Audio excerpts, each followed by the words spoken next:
Hi everyone, welcome to my YouTube channel do it for your dreams.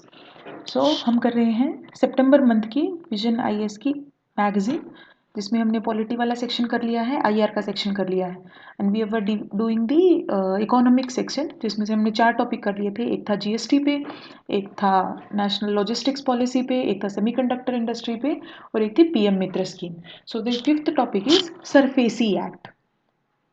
Recently Supreme Court ने judgement में ये highlight किया कि there are anomalies in SARFAESI act 2002 and SARFAESI rules 2002। अब की observation क्या है सुप्रीम कोर्ट की? Supreme Court has highlighted a contradiction between section 13 clause 8 of SARFAESI act 2002 and rules 8 and 9 of SARFAESI act 2002। तो देख लेते हैं ये कॉन्ट्राडिक्शन है क्या। उससे पहले SARFAESI act it is securitisation and reconstruction of financial assets, enforcement of security interest, that is SARFAESI act. इसका ऑब्जेक्टिव क्या था?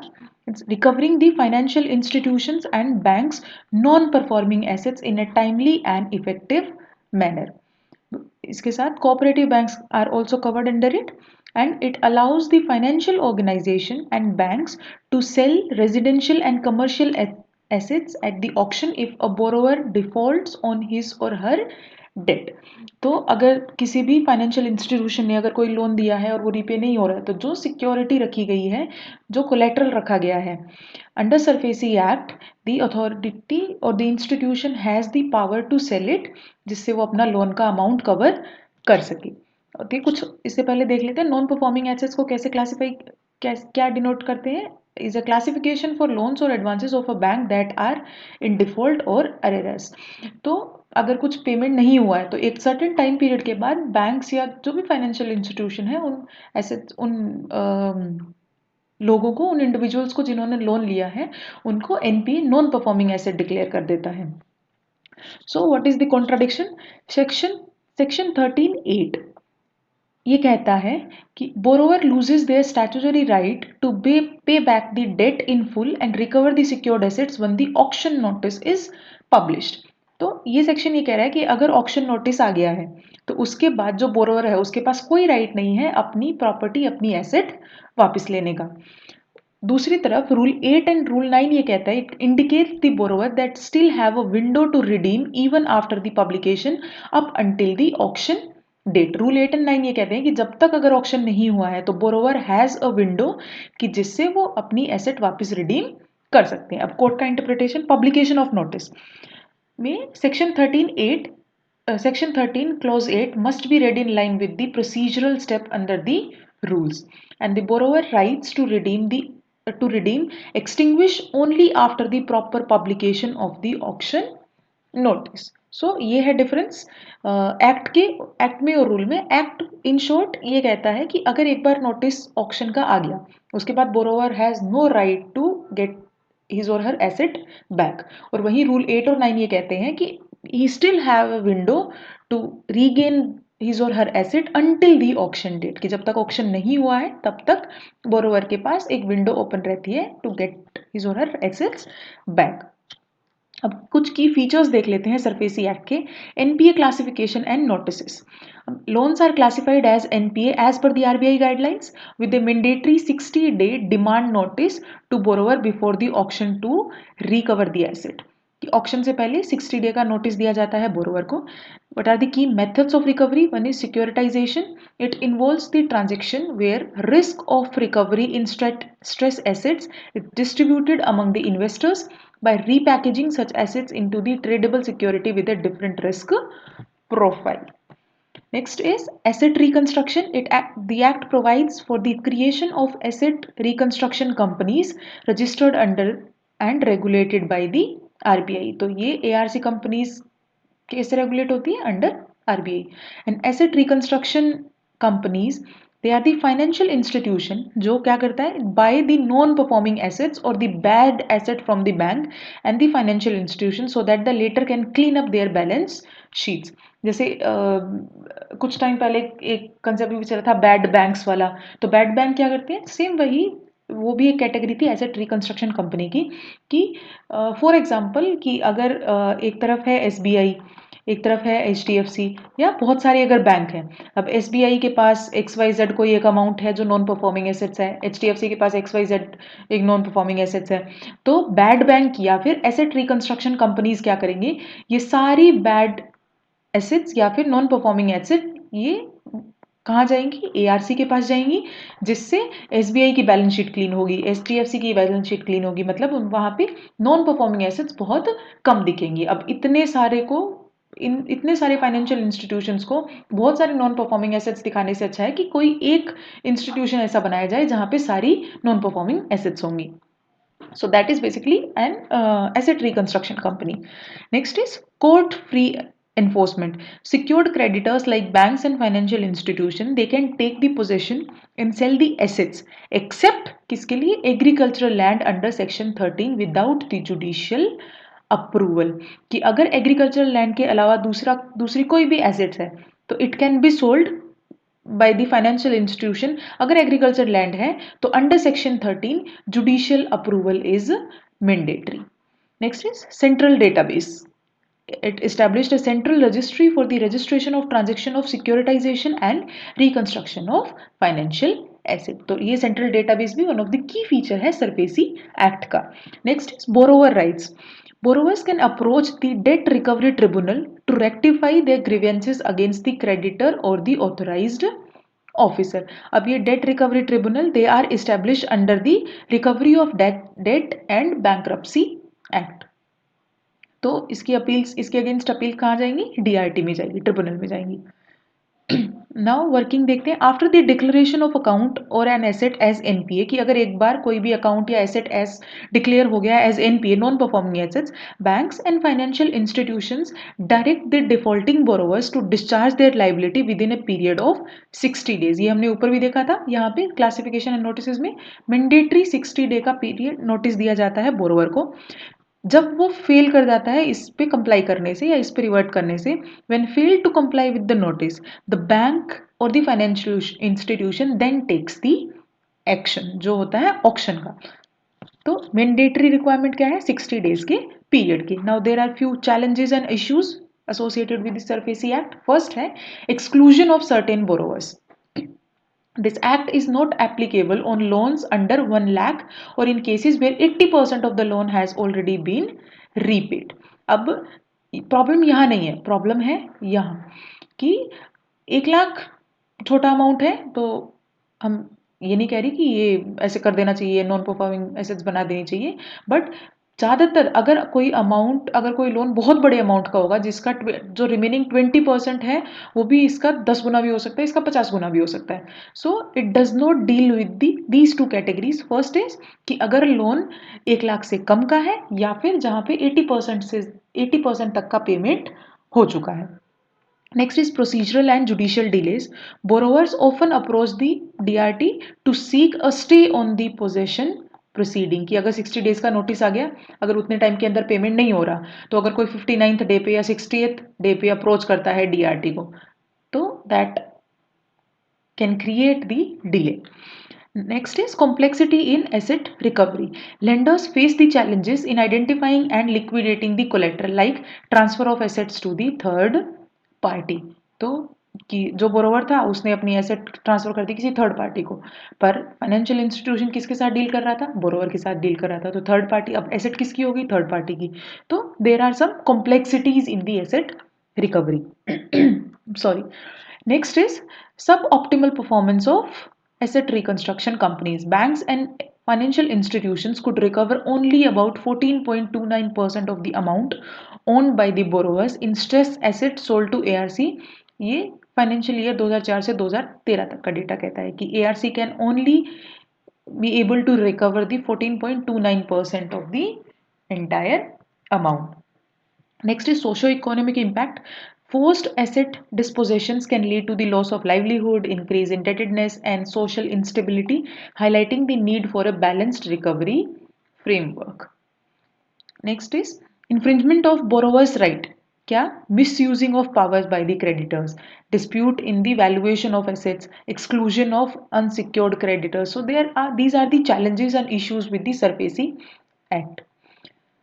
Now there are other initiatives for securitisation and reconstruction of financial assets, जो पहला क्या है, insolvency and bankruptcy code IBC 2016. It has introduce the time bound resolution framework for the stress assets, reducing the delay in recovery. IBC 2016 ने introduce किया है framework जो delay को कम करेगा. Next is RBI prudential framework 2019. It has mandated the early recognition and resolution of stress assets through intercreditor agreement. कि ये पहले से ट्राई करेगा आइडेंटिफाई रिकॉग्नाइज करने की कि which asset could be NPA in future.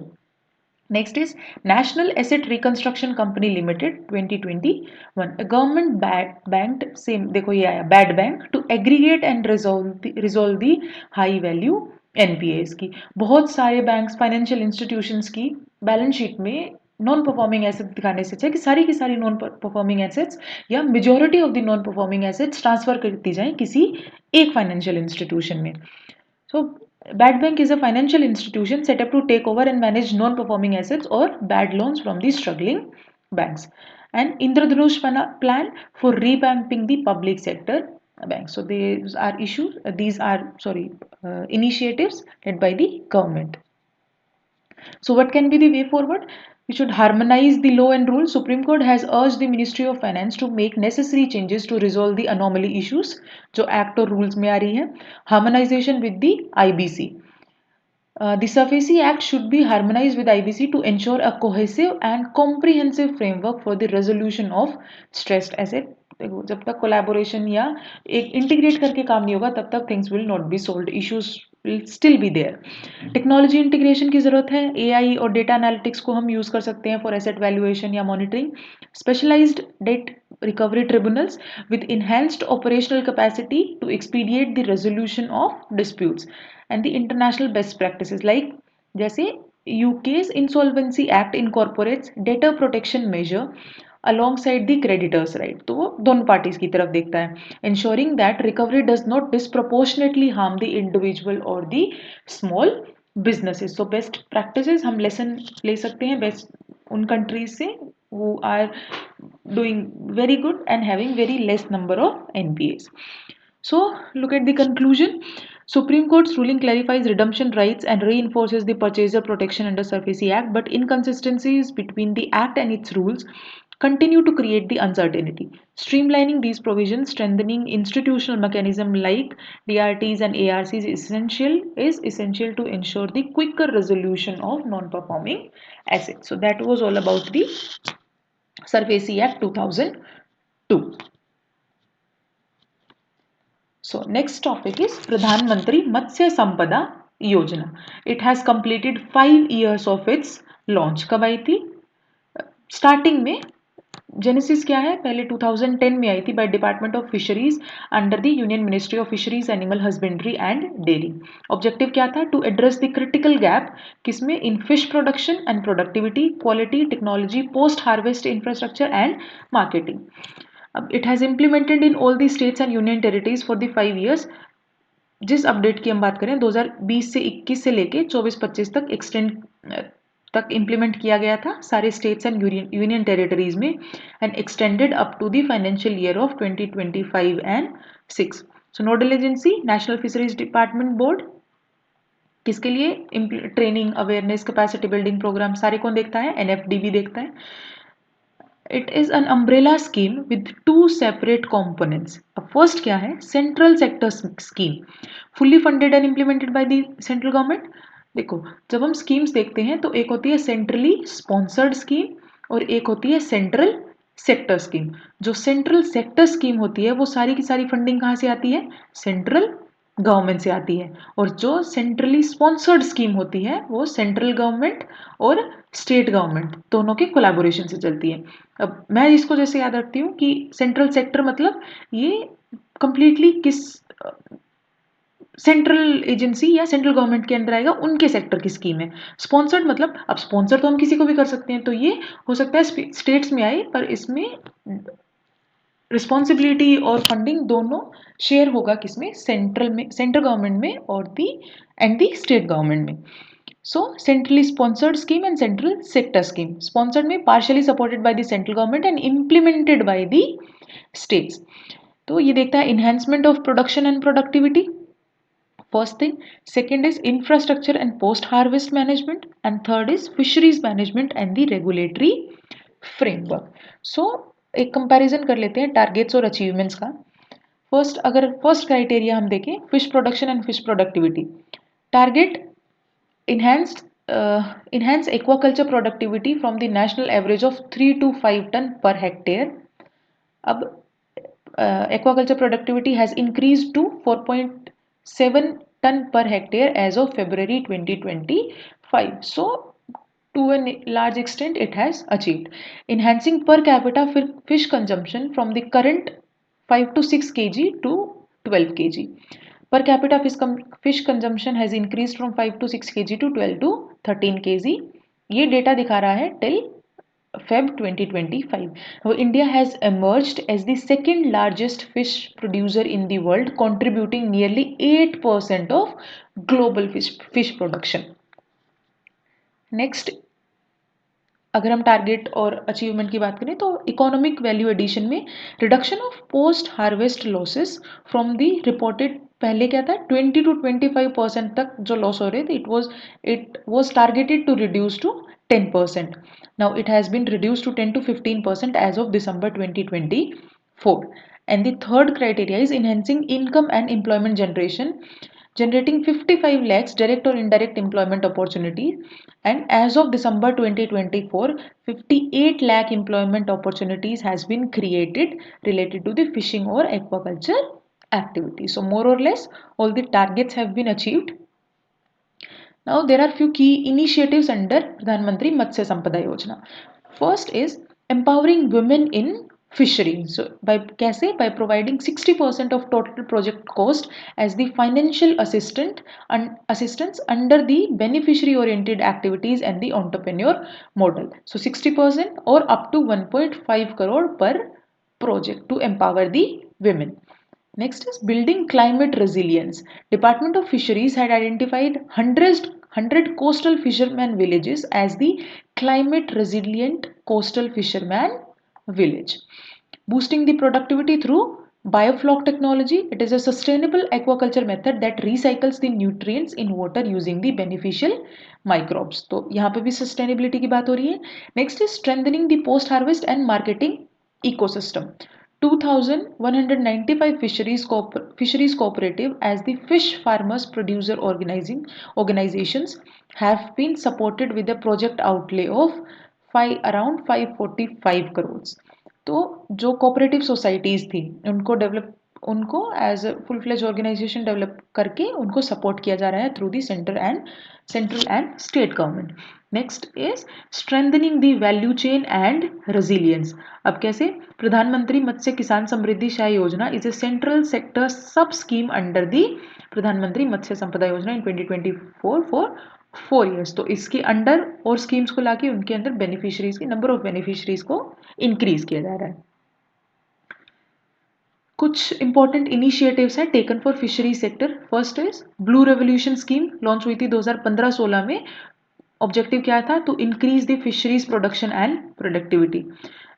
उसके बाद creation of fisheries and aquaculture infrastructure development fund जो कब आया था? 2018 में आया था. वो भी फिशरी सेक्टर के लिए था. National policy on marine fisheries 2017 में आई.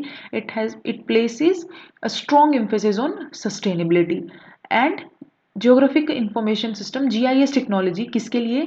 To map the marine fish landing centres and fishing grounds aiding in effective resource management. So GIS technology को भी यूज किया गया है as a key initiative for fishery sector. Next is there are few challenges in the fishery sector. First is governance issues. Like unlike marine fisheries, inland fisheries are a stable subject, resulting in variations in legislation and policies across the states and gets neglected despite their key contribution in livelihood and nutritional security. So that is one more area which needs to be focused upon. Next is global challenge, transport disruptions and shipping route instability due to global conflicts are pressuring the Indian seafood exporters to maintain the competitiveness against China, Vietnam, Indonesia, and Ecuador. So transport disruptions, shipping route stable नहीं है. These are getting affected because of global conflicts. Next is disease management. For example, shrimp farming industry in Andhra is facing a serious threat from the, this is a let me try to pronounce is enterocritozoon hepatonopineae, EHP. It is an microsporidian parasite. So in a particular region में things are getting and the individuals are getting affected. So during financial year 2020-25, frozen shrimp remained a major export item, accounting for a share of 40.19% in the quantity and 66.12% in value of total seafood export market. So look at the share it has.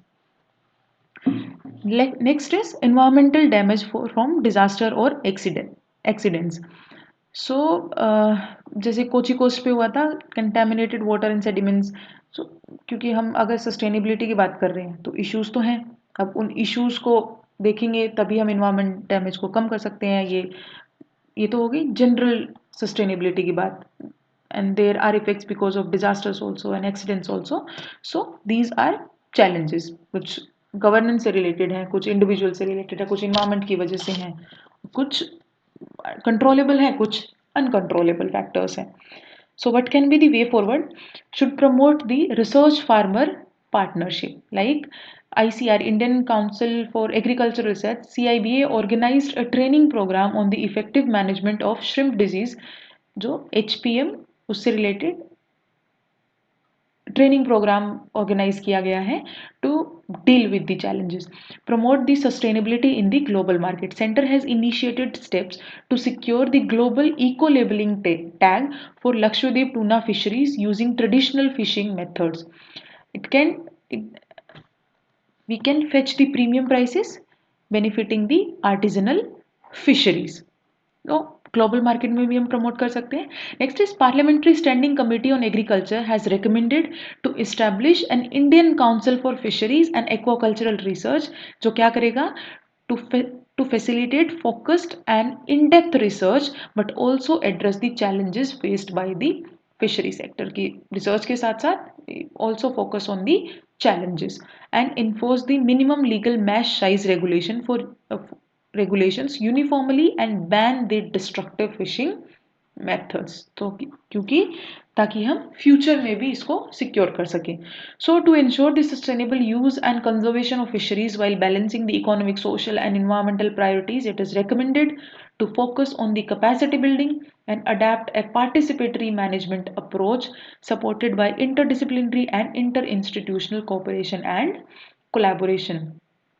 सो हमें ना इसके her vision के हर एक topic के conclusion में हमें हमारी mains के आंसर राइटिंग का एक आइडियल एंडिंग मिल सकती है कि जहाँ पे हम एक एक वर्ड में पूरे को कंपाइल करके एक पॉजिटिव कंक्लूजन नोट पे अपना आंसर एंड करते हैं. So that was all about Pradhan Mantri Matsya Sampada Yojana. So अब स्टार्ट करते हैं news in short section. First है state finances 2022 and 23 report. Report has been released by CAG ने रिपोर्ट रिलीज की है. The report of first of its kind providing comprehensive data analysis and trends on fiscal parameters for all 28 states over a 10-year period. 2013-14 से 22-23 तक का data बताता है. Report किसने release की है? कंट्रोलर एंड ऑडिटर जनरल ने. अब की फाइंडिंग्स क्या है? स्टेट्स टोटल डेट इन 2022-23 में 22.17% था स्टेट्स का total debt of the countries GDP. अब एफआरबीएम एक्ट 2003 का benchmark state government debt shall be 20% of GDP by 24-25. So FRBM ने टारगेट सेट किया था कि 2024-25 तक जो टोटल स्टेट्स का जो डेट है दैट शुड बी 20%. और टारगेट कितना था 24-25 तक 20% होना चाहिए। 2022-23 तक का डेटा कहता है कि 22.17% है, मतलब अभी भी टारगेट अचीव नहीं हुआ। Next is debt to GSDP ratio. Highest ratio of 40.35% was recorded in Punjab, followed by Nagaland and West Bengal. तो हाईएस्ट रेशियो किसका है? पंजाब का है। नेक्स्ट इसी में एक है FRBM बेंचमार्क और एक है fiscal deficit. All 28 states are in deficit. Now that is alarming situation, ranging from Gujarat का सबसे कम 0.76% एंड टू हिमाचल का कितना है 6.46%। FRBM benchmark states needed to achieve a fiscal deficit of 3.5% of state का GDP इन फाइनेंशियल ईयर 22-23। तो debt to GSDP ratio में fiscal deficit और FRBM benchmark दो क्राइटेरियाज थे। So there are wide gaps in revenue capacity. States own tax revenue share 70% in Haryana and as low as 9% in Arunachal Pradesh. अब revenue capacity में भी इतना gap 70% Haryana में 9% अरुणाचल प्रदेश में। So why this public debt high in many Indian state? Reason क्या है? First is rising subsidies from loan waivers, free and subsidised electricity, cash transfer. So one of the component is जिसकी वजह से इतना ज्यादा debt है is rising subsidies. Next is high committed expenditure, interest, salaries, wages. इसी report का data कहता है कि over 42% of the revenue generated by the states are spend on the interest, salary and wages. Next is weak revenue mobilization. State rely heavily on the central transfer and limited capacity to raise state level taxes. की state majorly rely करते हैं central funding पे और उनकी efforts भी नहीं होते हैं state level tax collection के। सो रिपोर्ट किसने दी थी? कैग ने दी थी, जहां पे 10 साल के एनालिसिस का डेटा दिया गया है कि जो टारगेट था FRBM 2003 का वो अचीव नहीं हुआ है, डेट टू GSDP रेशियो में, फिस्कल डेफिसिट वाले भी और बेंचमार्क वाले भी। अलार्मिंग सिचुएशन है कि हर एक स्टेट डेफिसिट में है। So the next topic is annual survey on industries ASI results for 2023-24 release हो गए, 2023-24 की report. It has been released by ministry of statistics and programme implementation MOSPI। अब ऑब्जेक्टिव क्या है इसका? It aims to provide the meaningful insight into changes in the composition, growth and structure of manufacturing industries including output, value added, employment and capital formation। अब ये insights देता है इन सारे areas पे। The ASI is conducted annually under the Collection of Statistics Act 2017. It covers the factories registered under as Act under Factories Act 1948, BD and cigar units under the BD and cigar workers Act 1966 and electricity undertaking not registered with the Central Electricity Authority। तो इन तीन को ये cover करता है। Defence establishments, oil storage and distribution depots and departmental units such as railway workshop, gas storage etc. are not covered under annual survey of industries। So ये ध्यान रखने जैसी चीज है कि क्या क्या चीजें इसमें कवर, कौन कौन से एरिया डिपार्टमेंट्स इसमें कवर नहीं होते। The results are prepared at the state and major industry level. So highlight क्या है रिजल्ट के? Major highlights, the top 5 industries in terms of GVA gross value added are basic metal, motor vehicle, chemical and chemical products, food products and pharmaceutical products। So top 5 industries जिन्होंने in terms of gross value added। The top 5 states with respect to the employment are Tamil Nadu, Gujarat, Maharashtra, UP and Karnataka। It has grew over by 11.89% as compared to the previous year। Industrial output has increased by more than 5.80% as compared to the previous year and the average emoluments per person engaged has been increased by 5.6% as compared to 2022 and 23। So release किसने किया है? Ministry of statistics and programme implementation में। इसमें कौन कौन से cover होते हैं और कौन कौन से कवर नहीं होते? Top performing industries, top performing states and top performance. with respect to gross value added, output, and the emoluments received by the person. Now there are few concepts. What is gross value added? अब ये क्या होता है? Additional value created in the production. इसी को हम बोलते हैं ग्रोस वैल्यू एडेड. ये कैसे पता चलता है? टोटल इनपुट और टोटल आउटपुट के बीच का जो डिफरेंस होगा, that is gross value added. Next is net value added. जब अगर हम बोले कि ये टोटल आउटपुट है और ये टोटल इनपुट है, अगर इनके बीच का जो भी डिफरेंस होगा, अगर आउटपुट ज़्यादा है तो ग्रोस वैल्यू एडेड, वो ग्रोस वैल्यू एडेड है. जब अगर हम बात करें नेट वैल्यू एडेड की, तो इसके डिफरेंस में से जब हम डेप्रिसिएशन को भी माइनस कर देते हैं तो उसको हम बोलते हैं net value added. And now fixed capital, depreciated value of long term assets used in production, that is fixed capital. So that was all about the ASI Annual Survey of Industries. Release किया MOSPI, Ministry of Statistics and Program Implementation. The next topic is Industrial Park Rating System IPRS 3.0. Union Ministry of Commerce and Industry has launched the Industrial Park Rating System. अब ये it was introduced on a pilot phase in 2018 and IPRS 2.0 in 2021 में. अब 3.0 has introduced as an expanded framework. Pilot basis पे introduce किया था पहले. Now it has been introduced as the extended version of the pilot phase with the new parameters. वो new parameters में क्या क्या include किया गया है? Sustainability, green infrastructure, logistics connectivity, digitalization, skill linkages and enhanced tenant feedback. इन सारे parameters को include करके एक नया फ्रेमवर्क इंट्रोड्यूस किया गया है, industrial park rating system 3.0. So ये है क्या, ऑब्जेक्टिव क्या है इसका? To strengthen India's industrial ecosystem and enhance the competitiveness of industrial infrastructure. It has been developed by the Department of Promotion of Industry and Internal Trade with support from Asian Development Bank. So international collaboration आ गया. Categorization of industrial park. 3 categories are there. One is leaders, challengers and aspirers based on the performance. हम जिस पे 3 category में result बताएगा. Leaders में कौन है, Challengers में कौन है, एस्पायरर्स में कौन है. IPRS is an integral part of India Industrial Land Bank, जो पहले था industrial information system.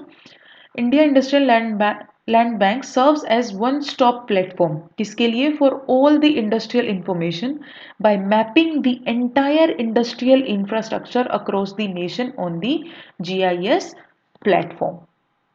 So about the industrial parks, they are the economic zones that are expressly developed to accommodate a cluster of industrial activity. किसके लिए? Industrial sector को promote करने के लिए. For example Narela industrial area. Industrial park are also referred to by names such as special economic zones, enterprise zone, etc. There are more than 4,000 operational industrial park in India. Government is actively developing 20 plug and play industrial parks and smart cities under the National Industrial Corridor Development Program. So ये rating system introduce कब हुआ था, किसने किया है और main categories कौन सी है? अब रिपोर्ट आएगी तो देखना है कि लीडर्स में कौन है, चैलेंजर्स में कौन है और एस्पायरर्स में कौन है. So that was all about Industrial Park Rating System 3.0. So the next topic is Ministry of Finance gives infrastructure status to large ships. Large ships are now included in transport and logistics category of the infrastructure harmonized master list of infrastructure sector.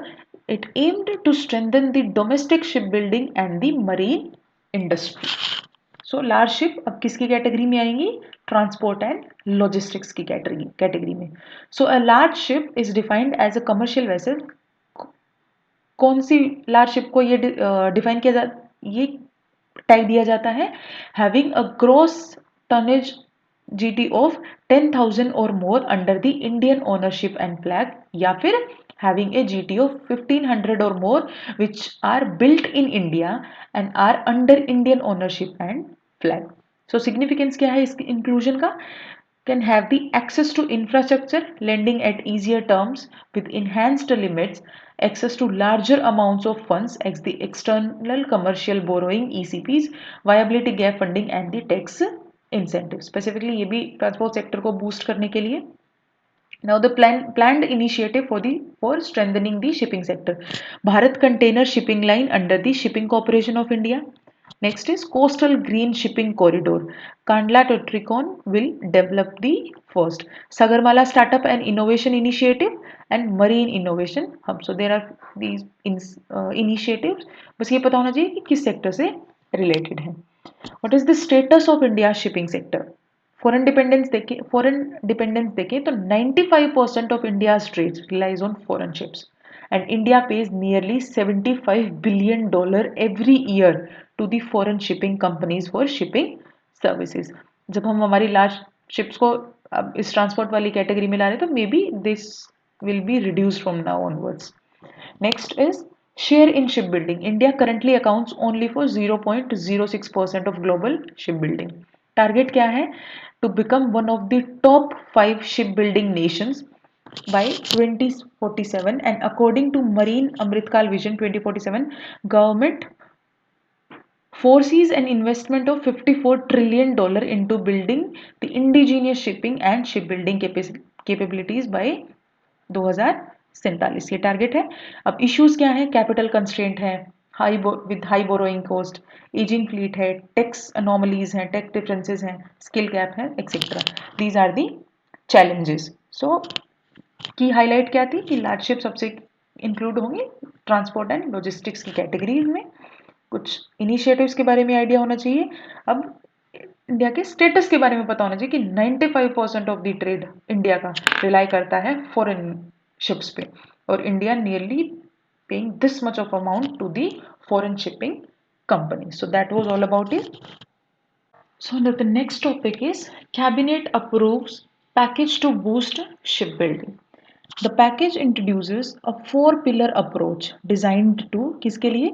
To strengthen the domestic capacity, to improve the long-term financing, to promote the greenfield and brownfield shipyard development, and to enhance the technical capabilities and skilling, and implement the legal, taxation and policy reforms. So 4 pillar approach design किया गया है. अब इसमें हमने पहले भी देखा था ग्रीन फील्ड और ब्राउन फील्ड. अगर न्यू प्रोजेक्ट्स हैं तो ग्रीन फील्ड, ऑलरेडी एग्जिस्टिंग है तो brown field. So the package includes क्या क्या है? Extension of ship building financial assistance scheme until 31 March 2036 तक. किस लिए? To incentivise the ship building. इसके साथ साथ a marine merit sorry a marine I am sorry a maritime development fund that will provide the long term financing for the sector. So एक हम shipbuilding and financial assistance scheme की बात करें, उसके अलावा maritime development fund. Use the cases would be for shipbuilding clusters, ship repairs, ship ownership, port expansion, inland waterway transport and coastal shipping. तो ये MDF will look into all these areas. Next is shipbuilding development scheme to expand the domestic shipbuilding capacity to 4.5 million gross ton annually, and a national shipbuilding mission will oversee the all incentives. So package में क्या क्या है? ये scheme, इसके साथ एक fund और एक शिपबिल्डिंग डेवलपमेंट स्कीम दूसरी. ऑब्जेक्टिव्स किस किस के लिए? डोमेस्टिक कैपेसिटी को इंक्रीज करने के लिए, लॉन्ग टाइम फाइनेंसिंग के लिए, ग्रीन फील्ड और ब्राउन फील्ड शिपयार्ड डेवलपमेंट के लिए, और टेक्निकल कैपेबिलिटीज और स्किल और पॉलिसी रिफॉर्म्स को इन्हेंस करने के लिए. So that was all about cabinet approves package to boost the shipbuilding. So, and the next topic is advance authorization scheme. अब ये क्या है advance authorization scheme? Union government has extended the export obligation period. किसके लिए? For products under the advance authorization scheme to provide relief to the textile exporters. So about this scheme, it is an export incentive scheme, export incentive program which allows the duty free import of input which is physically incorporated in export product without mandatory quality control order compliance. So this is advance authorization scheme. It covers the manufacturer exporters and the or merchant exporter tied to supporting manufacturers, and quality of inputs allowed for a given product is based on the specific norms. अब वो तो obviously norms अगर comply करेगी fulfill करेगी तो will be considered as quality input of that export product. तो advance authorization scheme government ने extend कर दी है for फॉर द प्रोडक्ट्स जो किसके अंदर आती है, एडवांस ऑथराइजेशन स्कीम के अंदर है, to provide the relief for the export sector. तो एक्सपोर्ट ज़्यादा होगा. अब ये क्या है, ये अलाउ करते हैं ड्यूटी फ्री इंपोर्ट की ऑफ इनपुट्स जो फाइनल आउटपुट के लिए जो प्रोडक्ट्स जो इनपुट यूज होंगे उनके इंपोर्ट पे ड्यूटी नहीं होगी, to boost the export of the product. And the next topic is Bharti Initiative.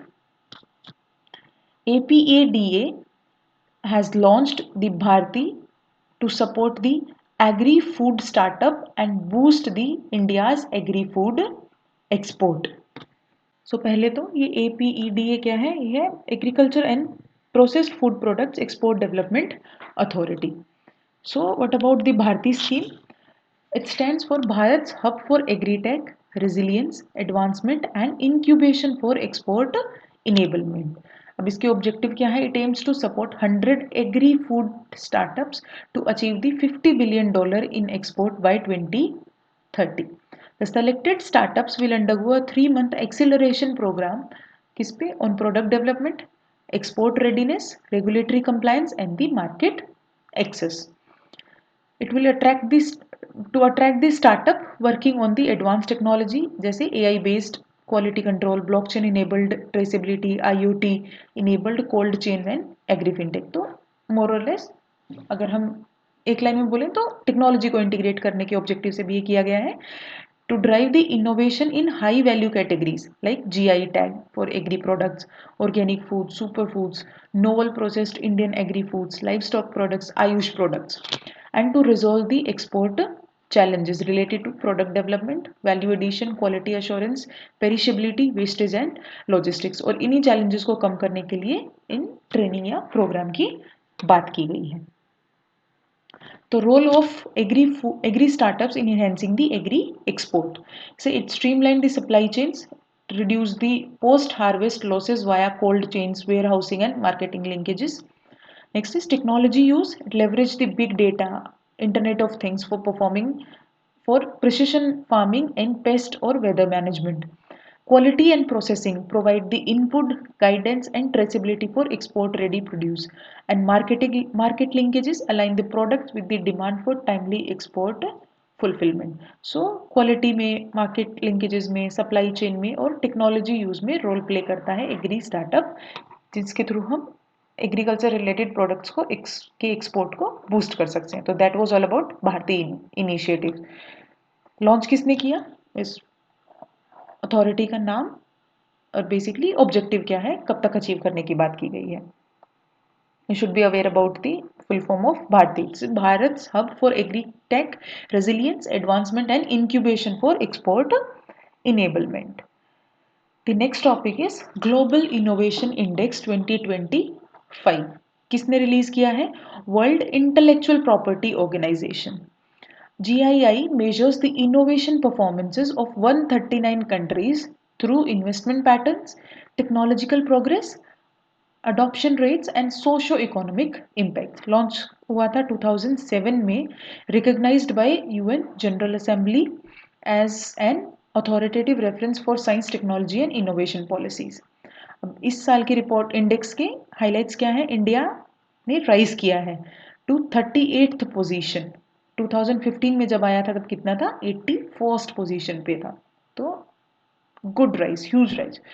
India, along with Vietnam, is the longest standing over performer, performing above expectation for their level for the development for 15 years.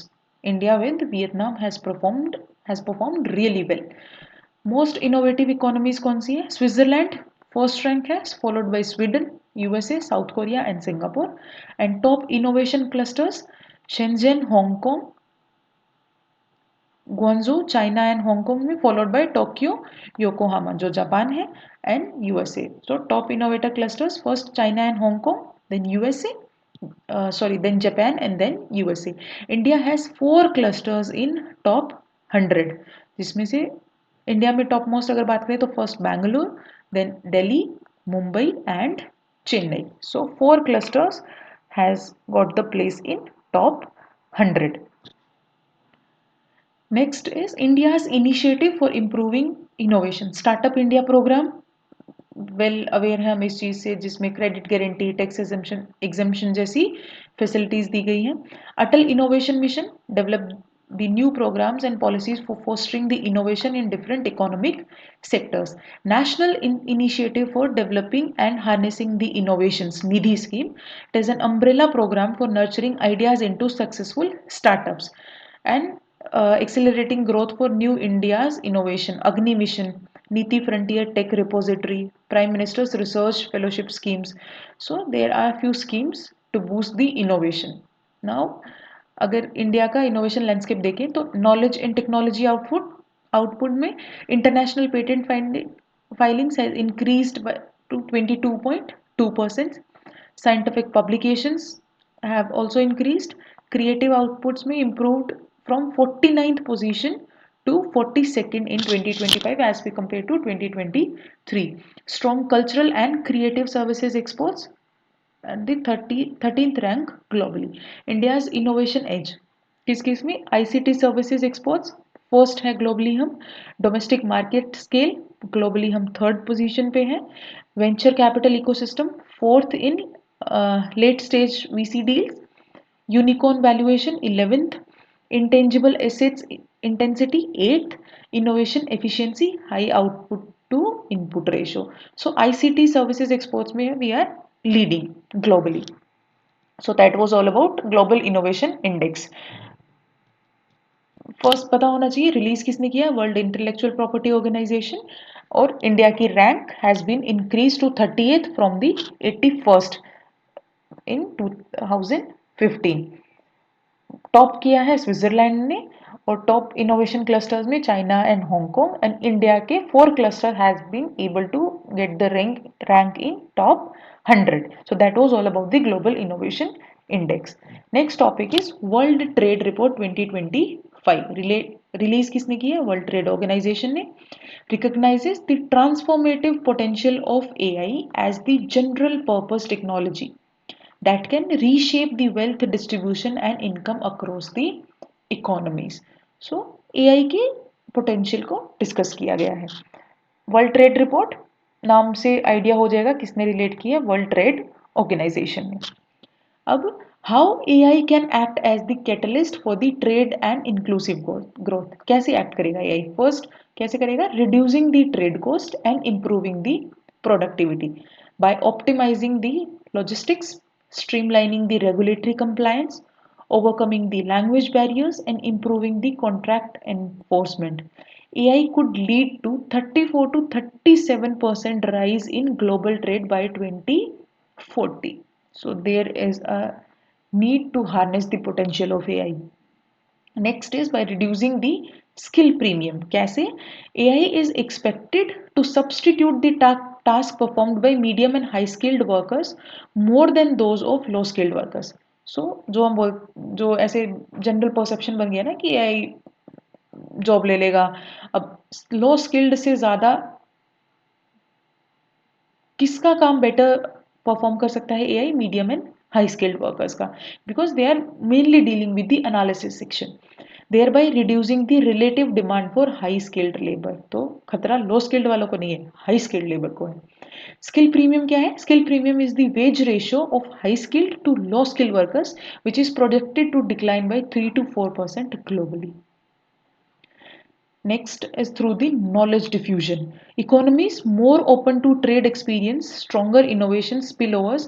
A 10% increase in the digitally deliverable services trade is associated with their 2.6% rise in the cross-border AI patent citations.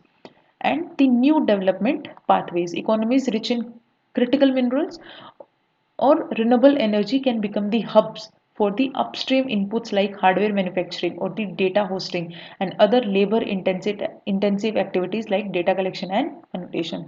So there are four ways through which AI can act as the catalyst for trade and inclusive growth. First, by reducing the trade cost and improving the productivity. दूसरा, skill premium को reduce करके, अब skill premium क्या था, ये veg ratio था high skilled का लो skilled workers के साथ, नॉलेज डिफ्यूजन से एंड न्यू डेवलपमेंट पाथवेज के through. So what are the concerns demanding the urgent policy action? So concentrations of AI. AI development is highly concentrated in the few firms and economies, which poses the risk to equitable access and the labor market disruptions. So displacement of some workers by automating the task requiring investment in education and active labor market policies to help workers adapt. So these are two concerns: concentration of AI and the labor market. To realize the inclusive potential of AI and trade, there is a need for proactive and coordinated policies, including the investing in digital infrastructure and skills, promoting the regulatory coherence, ensuring the competition, and leveraging the international cooperation through organizations like World Trade Organizations. So that was all about the World Trade Report. Release किसने की है? WTO ने. और ये बात करता है AI के पोटेंशियल को हार्नेस करने की. Next topic is OECD Economic Outlook Report. So OECD is Organization for Economic Cooperation and Development. अब OECD upgrades India's 2025 GDP forecast to 6.7% while moderating inflation projection to 2.9%. अब अगर हम इन्फ्लेशन देखें तो वो हमेशा चलता है 4 प्लस माइनस 2% की. 2% तक नीचे जाए तो प्रॉब्लम नहीं है, 6% तक अब जाए दैट इज मैनेजेबल. अब कितना इन्फ्लेशन प्रोजेक्ट किया है? 2.9% और 2025 की जीडीपी फोरकास्ट की है 6.7%. सो OECD economic outlook report, obviously नाम से पता चल रहा है रिलीज किसने की है? OECD ने की है. अब ये रिपोर्ट बाई एनुअल पब्लिकेशन है जो एनालाइज करता है ग्लोबल और नेशनल इकोनॉमिक ट्रेंड को. इट कवर करता है GDP, inflation, employment, trade and investment. Risk क्या क्या बताएं? Highlights the inflationary pressure, financial instability and geopolitical tensions. ये मोर और लेस हमेशा हमें कुछ इश्यूज जैसे इंस्टेबिलिटी, जियोपॉलिटिकल टेंशंस कभी ना कभी ये मिलेंगी. हमारे लिए इंपॉर्टेंट क्या है? रिपोर्ट किसने रिलीज की है ये. और कई बार ऐसे भी आ जाता है कि एनुअली पब्लिश करता है, 4 साल में एक बार करता है, तो it is publishing by annually. और क्या क्या चीजें किन किन एस्पेक्ट्स पे देखते हैं? GDP, inflation, employment, trade and investment. So that was all about OECD economic outlook report. Next topic is polymetallic sulfides. India has signed a 15-year contract to explore the polymetallic sulfides with ISA, International Seabed Authority, in Carlsberg Ridge in Indian Ocean. So it is India's third exploration contract with the ISA and second for PMS, polymetallic sulfides. So previous exploration contracts the polymetallic nodules in the central Indian Ocean basin and PMS in the Indian Ocean ridge. So what are polymetallic nodules? They are also called as manganese nodules. They are the rock concentrations formed by the concentric layer of iron and manganese hydroxide around a core such as shark tooth or shell. So it is the first license which has been granted globally for exploring the polymetallic sulfur nodules in the Carlsberg Ridge. It is 3 lakh square kilometer area. कहाँ पे है? Indian Ocean में, specifically in Arabian Sea, northwest Indian Ocean. It forms the boundary between Indian and Arabian tectonic plates, extending from near Rockridge Islands to Owen Fracture Zone. So basically हमें पता होना चाहिए किसके साथ कॉन्ट्रैक्ट साइन किया है. और अगर हम लोकेशन की बात करें तो कहाँ पे है? इंडियन ओशन में, specifically in the Arabian Sea. Previously, India has also applied for ANS Mount, which is yet to be approved. अभी तक अप्रूव नहीं हुआ है. और हाँ, it is इंडिया का थर्ड एक्सप्लोरेशन है, पर फर्स्ट है जो ग्रांट हुआ है, एक्सेप्ट हुआ. So ANS is located in Central Indian Ocean in the and the territory has been claimed by Sri Lanka for exploration. Right. So about PMS, polymetallic sulfides, these deposits are rich sources of metals such as copper, zinc, gold, and silver found on the ocean floor. These deposits occur in the regions where hot mineral-rich fluids from the Earth's mantle mixed with the cold ocean waters, leading to precipitation of metal sulfides. तो कहाँ मिलते हैं? जहाँ पे अर्थ का mental, जो hot mineral rich fluid है, जो आ रहे मेंटल से, they are mixed with the cold ocean water. So about ASA, international seabed authority, headquarter कहाँ है? जमाइका में. 1994 में बना था. Guys please bear me with the whistle, वो सिक्योरिटी वाले भैया बजा रहे हैं, हॉस्टल से बच्चे बाहर निकल गए हैं शायद इस वजह से. So let us focus on the topic. So ISA headquarter है जमाइका में. 1994 में बना था with united nation convention on law of sea, UN clause के साथ. It is an autonomous international organisation under 1982 UN clause and 1994 agreement. The mandate is to ensure the effective protection of marine environment from the harmful effect that may arise from the deep seabed related activities. There are 170 members. India is a member to International Seabed Authority. So that was all about it. Next topic is Universal Postal Union, UPU. Union Minister for Communication unveiled the UPI, Universal Postal Union, UPU integration project aimed at transforming the cross-border remittances. So ये idea होना चाहिए कि what is Universal Postal Union is about. It is about transforming the cross-border remittances. Established हुआ था 1874 में. It became the specialized agency of UN in 1948. Headquarter है burn में. It is the second oldest international organization after International Telecommunication, जो 1865 में बनी थी और 1874 में बना यूपी. 192 मेंबर्स हैं. इंडिया मेंबर है. फंक्शन क्या करता है? Primary forum for cooperation between postal sector players. It helps to ensure a truly universal network of up to date products and services. So पता होना चाहिए किसके बारे में है? About the cross border remittances की बात करता है. कब बना था? Specialised agency. हमारे लिए पॉइंट ये इंपॉर्टेंट ये है कि whether India is a party to it. Yes, India is a member and there are total 192 members. It is the second oldest organisation. और फर्स्ट ओल्डेस्ट क्या है? इंडिया इंटरनेशनल टेलीकम्युनिकेशन यूनियन, जो बना था 1865 में. सो the next topic is hallmarking. The Indian government has introduced voluntary hallmarking unique identification HUID based hallmarking for silver jewelry under revised standard aligning with the gold hallmarking system and enhanced traceability. तो same introduce किया गया है for silver jewelleries. So hallmarking क्या है? It is an accurate determination. अब hallmark हम देखते हैं ना कि अगर हॉलमार्क है तो मतलब ऑथेंटिक चीज है. And official recording of the proportionate content of precious metal in the precious metal articles. It ensures the authenticity, consumer protection, quality and traceability of jewelry and articles. In India, it is regulated by BIS, Bureau of Indian Standards. BIS इसका headquarter कहाँ है? New Delhi में. Regulate किससे होता है? Ministry of national standard body under the ministry of consumer affairs, established under the Bureau of Indian Standard Act 1986 and now operates under BIS Act 2016. It formulates the standard, certifies the products ISI mark, hallmark and operates the testing lab. So news में ये था क्योंकि silver jewellery के लिए introduce किया गया है. India में कैसे रेगुलेट होते हैं? BIS से. BIS का हेडक्वार्टर दिल्ली में अंडर फंक्शन करता है under ministry of consumer affairs और इस्टेब्लिश किया गया था अंडर BIS एक्ट 1986 और अब ऑपरेट करता है BIS act 2016. So that was all about hallmarking. Next topic is opium cultivation. Union government has announced annual licensing policy. किसके लिए? For opium cultivation for 2025-26. The licensing policy is announced annually under the Narcotic Drug and Psychotropic Substance NDPS Rules 1985 framed under NDPS Act 1985.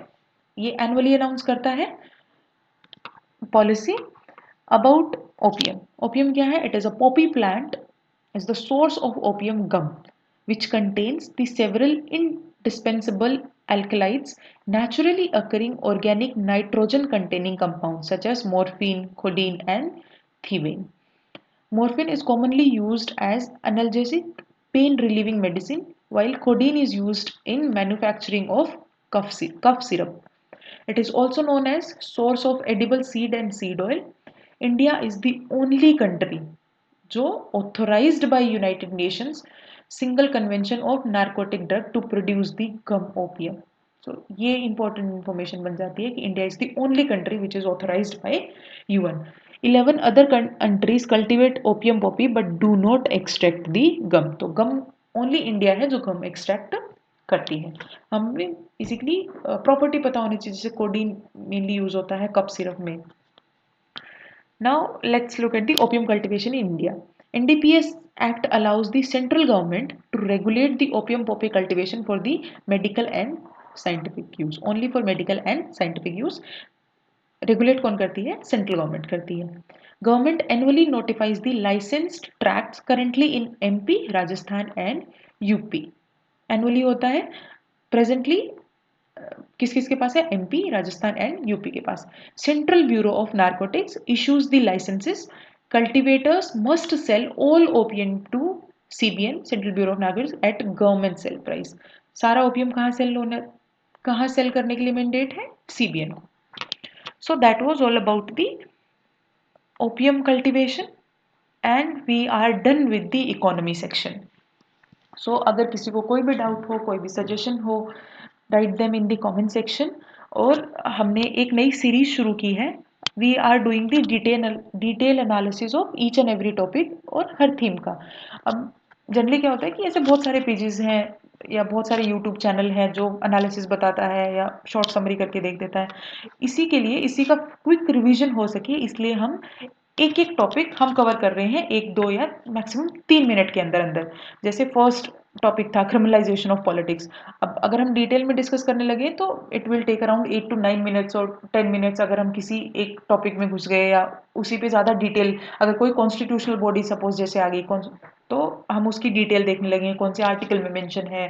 अब जैसे banking का देखें, अगर एक जगह कहीं आ गया कि रेपो रेट, तो हम उसकी डिटेलिंग में चले जाते हैं कि रेपो रेट कैसी है, ये मार्केट को कैसे रेगुलेट करती है, इन्फ्लेशन कैसे अफेक्ट करती है, या रेपो रेट का बैंक रेट, ये लोन रेट से क्या लेना देना.